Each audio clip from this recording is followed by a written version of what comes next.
வணக்கம். ரேடியோ மன்னார் செய்திகள். போப் பிரான்சிஸின் மரணத்தை தொடர்ந்து சீல் வைக்கப்படும் அவரது அறை.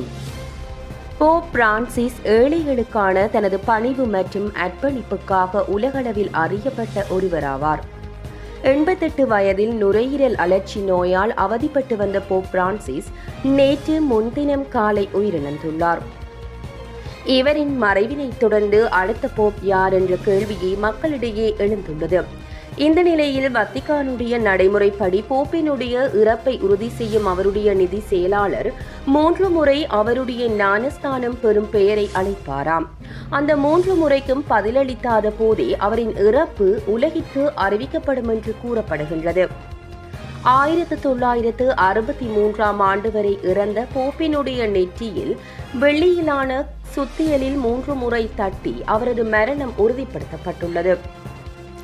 தற்போதுள்ள நடைமுறை பிரகாரம் போப்பினுடைய அவருடைய மோதிரமும் உத்தியோகபூர்வமான இறப்பர் முத்திரையும் சுத்தியலினால் அடித்து உடைக்கப்படும் வழக்கம் உள்ளதாக கூறப்படுகின்றது. அவரின் இறப்பு உறுதி செய்த பிறகு அவரின் உத்தியோகபூர்வ அறைக்கு சீல் வைக்கப்படும் என்ற நடைமுறையும் அங்குள்ளது.